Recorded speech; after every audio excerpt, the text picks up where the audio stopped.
Excellency, do I have your permission to start? Okay. Bismillahirrahmanirrahim. Namadu nusalli ala Rasulil Kareem. Assalamu alaikum and very good morning. I warmly welcome Right Honourable Secretary General Rhodesia, Scotland, who is officially visiting first time our country, Pakistan. For the last 8 years, Secretary General has served the Commonwealth with dedication and grace. Her role in promoting the values and mission of the Commonwealth and in modernizing the outlook deserves everyone's appreciation. Secretary General's presence in Pakistan today reflects her commitment to strong ties between Pakistan and the Commonwealth. We appreciate her tremendous contributions in promoting cooperation in the field of education, youth empowerment, capacity building, and climate action. Secretary General's personal support and climate advocacy on behalf of Pakistan following the devastating floods of 2022 was praiseworthy and instrumental in our recovery efforts. Ladies and gentlemen, we are grateful for the support of Secretary General for the appointment of Climate Finance Advisor for Pakistan. In our discussion today, I convert Pakistan's deep appreciation and gratitude for her services to the Commonwealth and support for Pakistan. As a founding member, Pakistan attaches great importance to the Commonwealth and its institutions. It is an important platform for forging consensus and developing partnerships in face of unprecedented global challenges which are currently visible in the last many years. Its role in upholding the principles and norms of interstate relations is more crucial than ever. We therefore believe that the Commonwealth should call for the resolution of outstanding disputes among member states with greater urgency and press for the respect of international law and implementation of UN Security Council resolutions. In our meeting today, I reassured the Secretary General of Pakistan's commitment to the Commonwealth Sustainable Development Agenda. Pakistan's vision of regional connectivity and trade matches with the Commonwealth Connectivity Agenda. We are confident that the digital and physical connectivity clusters of the Commonwealth can contribute to developing strong partnerships among the member countries in terms of trade and connectivity.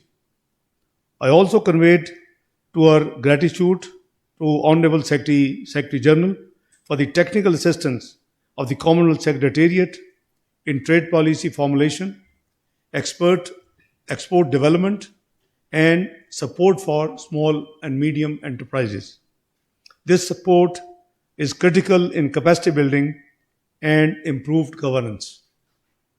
We see vast opportunities for collaboration with the Commonwealth in realizing our development goals, particularly in education, skills development, youth and women empowerment, health, and environmental preservations.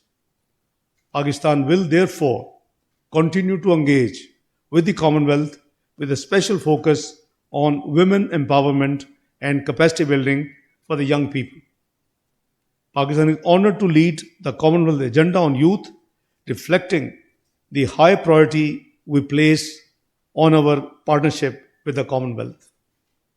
We value the support provided by the Commonwealth Youth Programme and are grateful for the support of the Secretary General during Pakistan chairmanship of the 10th Commonwealth Youth Ministers meeting last year. I also briefed the Secretary General of Pakistan's policies to combat climate change. As one of the most climate vulnerable countries, Pakistan will work with the Commonwealth in building partnerships in developing resilience against climate-induced disasters. Pakistan remains committed to support initiatives aimed at strengthening and modernizing the Commonwealth to meet 21st century challenges.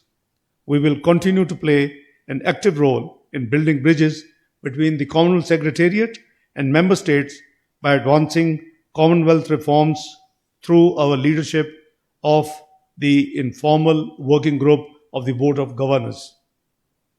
Prime Minister Shehbaz Sharif looks forward to participate in the upcoming Commonwealth Heads of Government meeting, CHOGM, in this October in Samao. I am also eager to engage with the counterparts at the Commonwealth Foreign Ministers meeting September this year. In conclusion, let me reiterate Pakistan's unwavering commitment to the principles enshrined in the Commonwealth Charter and our partnership with the Commonwealth. We thank this Honorable Secretary General for her leadership during a period of great global change and appreciate her visionary constructive role. We honor the legacy she would be leaving behind as Secretary General. Thank you, Secretary General. Well, thank you very much. Assalamu alaikum to everyone. It is a great privilege and pleasure to be here at last in Pakistan. And I want to thank you, Honourable Deputy Prime Minister, for all the kind words that you have spoken about my period in office as the Secretary General. I have been very touched not only by your words, but by the stalwart support that Pakistan has given the Commonwealth throughout all the years, but particularly throughout the last 8 years, when I have had the privilege to serve the now 56 member states as your Secretary General. And I particularly would wish to commend Pakistan for the enthusiastic participation in all aspects of our work, many of which you have already made reference to. But the truth is that our world is facing some very difficult problems, and we have never needed each other, and we've never needed the friendship that exists between our Commonwealth members more than we do today. And it is a great honour that I am able to come now at last to Pakistan to see for myself how Pakistan has risen from the terrible events of 2 years ago. Pakistani resilience, passion, and determination has been evident in the last 2 years. None of us will forget what happened here when the floods affected more than 33 million Pakistanis, who lost more than 2 million of their homes, lost livelihoods, lost that which made life good.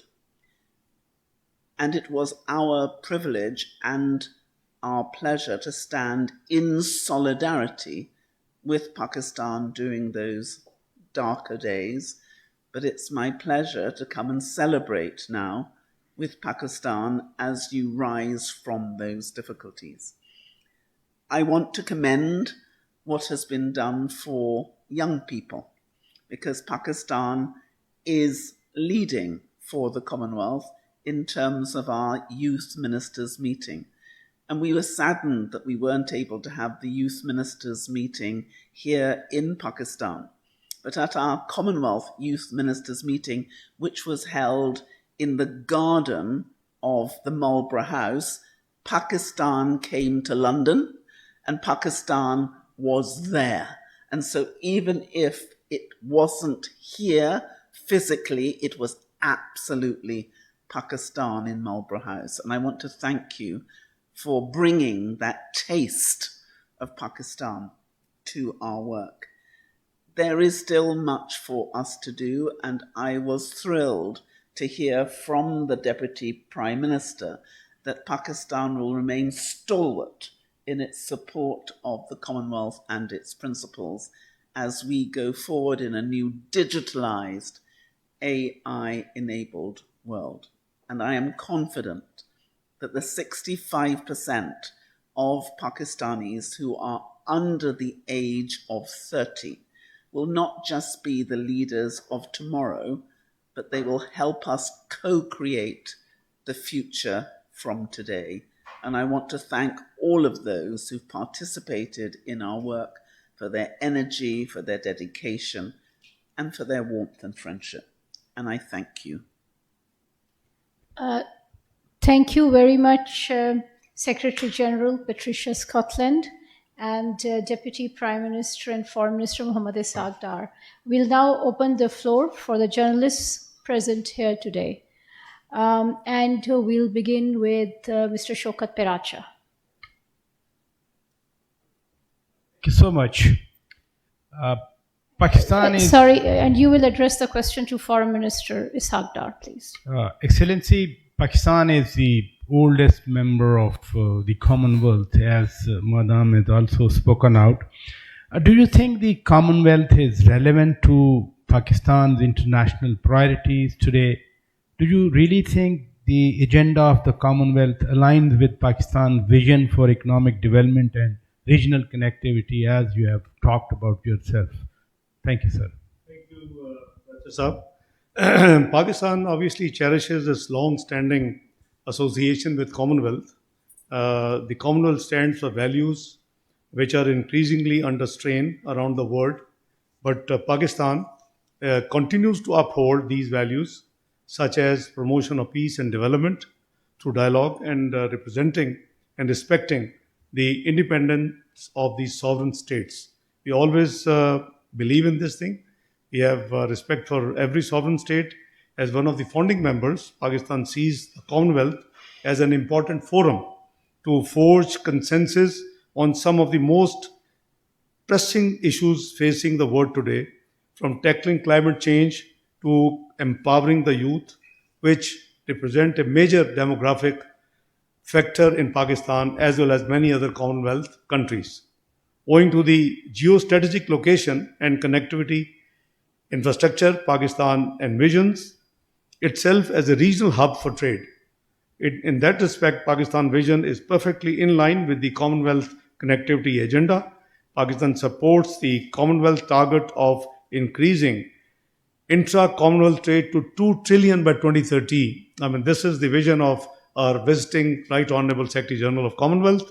We believe that increased trade and regional connectivity not only would create jobs and opportunity for the young and the under 30s, but can also create conditions for win-win cooperation between the Commonwealth member states.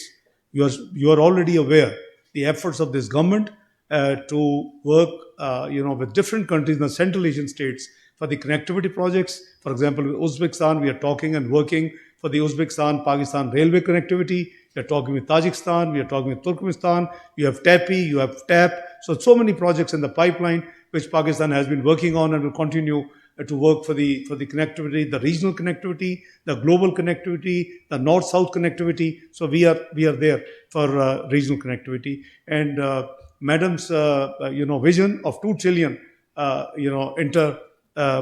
intra-trade between the intertrade between the Commonwealth countries, I think is very much praiseworthy and I think is achievable.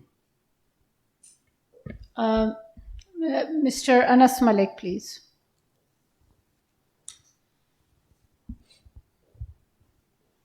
Thank you so much, spokesperson. My questions to the visiting dignitary. Continuity to what Mr. Pracha just said. Pakistan has been waiting for Commonwealth reforms, but in the increasing multipolarized environment, what reforms and measures is the Commonwealth itself taking in order to stay relevant in the 21st century? Well, I'm really proud to say that the Commonwealth now encompasses 56 countries. That's the largest number that we have ever had. And the countries who are joining us from other jurisdictions. So the last 5 countries had never been part of the British Commonwealth. So if you look at Rwanda, Mozambique, Togo, Gabon, all of these countries come because of what they believe that the Commonwealth adds value to. It's not just in relation to our good governance, but we now have 2.7 billion people represented as part of our Commonwealth family. That's more than 1/3 of the world. We're not a treaty-based organization, but we're a values-based organization. And those values are values which everyone in the world are thirsting for. If you look at why they want to come, it's because we have identified way back in 2015 that there was a Commonwealth advantage to being in the Commonwealth. Because at that stage in 2016, it was discovered that it was 19% cheaper, faster, easier to do business with Commonwealth countries than other non-Commonwealth countries.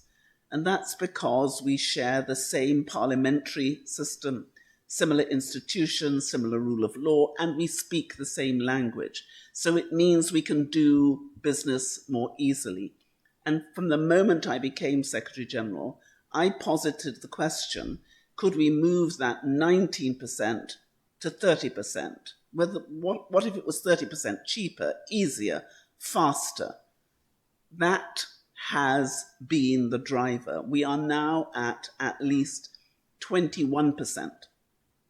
But we have grown from about 527 billion to $800 billion today. And when we looked at what happened during COVID, because of this advantage, because of the love, the friendship, the trust Commonwealth countries have in each other, when everybody else ceased trading, Commonwealth traded more. And when we looked at that 700 billion, we wondered why it had stayed. And 141 billion of it was digital trade. And the reason our women and our young people were trading with each other was because they trusted each other. And that's why we are confident that we've got 800 billion now. I am sure we will reach the 1 trillion by 2026 and 2 trillion by 2030. And we have now got the African Continental Trade Agreement, we've got the WTO Trade Facilitation Agreement. All of these, our countries are working together. So I've been told that it has never been more relevant that we have countries from 5 regions working together than now. And there are a queue of countries wanting to join us. So if there are people wanting to come to your club, Honourable Prime Minister, Deputy Prime Minister, Foreign Minister, it tends to mean that your club is worth joining. Mr. Raja Mohsin, please. Thank you very much. My question is for Deputy Prime Minister Ishaq Dar Sahab. Sir, you spoke about the advocacy of Secretary General Commonwealth for Pakistan, especially if you talk about the floods and the climate finance advisor. How can Pakistan work with Commonwealth in combating climate change, which is a big challenge for Pakistan? Thank you. Well, let me begin to remind you that what Honorable Secretary General had done during the flash floods. She was one of the kind-hearted voice, I would say, apart from discharging her duties for a member state, that she voiced it very vocally and very candidly at that time that Pakistan needs help and Pakistan. So we will always remember her contribution vis-a-vis that flash floods. Going forward, we have to work together. There's a COP27 coming. There's a number of funds promised but not yet materialized. For example, 100 billion fund, I can't, there's not yet, visibility is not there yet. So I think we have to work together, to achieve those goals. Make sure that those funds, you see, there is a group of, I wouldn't say the countries who are responsible, but I would say from where the emissions are more, or a cause of emissions. And there are a group of countries who are suffering.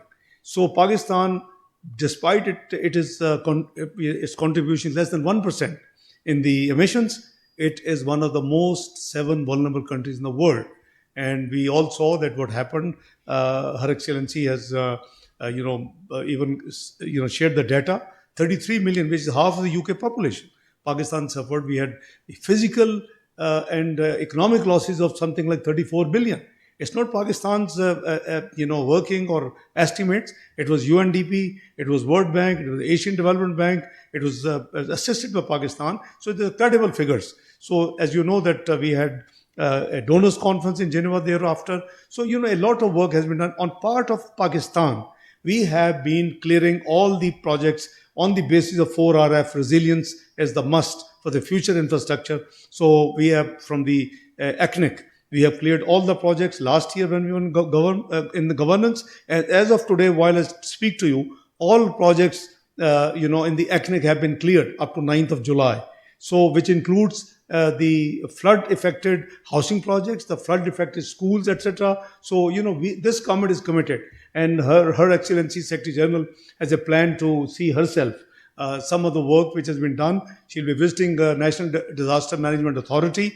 So, you see, it would be she would have double satisfaction when she'll see what has been done because she watched it a lot for Pakistan. So we'll always, and also take the opportunity to thank the Secretary General for her support for appointment of a permanent advisor on climate finance. So you see, you have to. It's a very technical subject, so we need an advisor to Pakistan. And the support of the Secretary General is greatly appreciated. Thank you. Last question,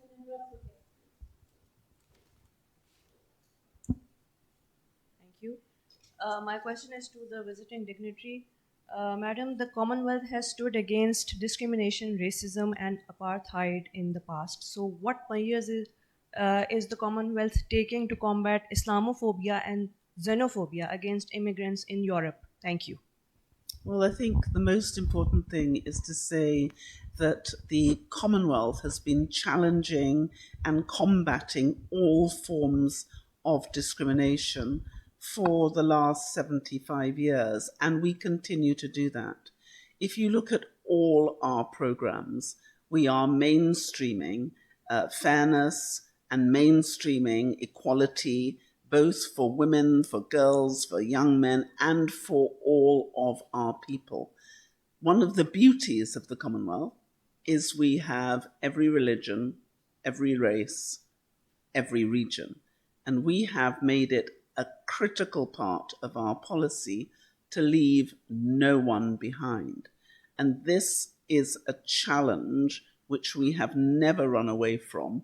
If you look at the statements we made on discrimination, the statements that we've made on particular the Islamophobia generally, not in Europe. I think people sometimes forget that the Commonwealth is now the modern Commonwealth. It's not the British Commonwealth, although the United Kingdom is, of course, a much loved member of our family. We do have 55 others, of which Pakistan is a valued member too.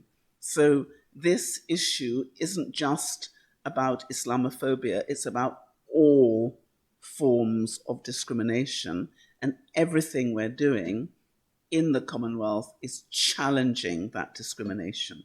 We've got our countering violent extremism work, we've got our inclusion work, and you'll see that these issues are mainstreamed. Other people seem to put them in a box, separate and apart from. We inculcate this fairness into absolutely everything. And I'm proud of that. Thank you very much. This concludes our media briefing. We thank the Secretary General of the Commonwealth and Deputy Prime Minister for sparing time with us. Thank you so much. Thank you very much.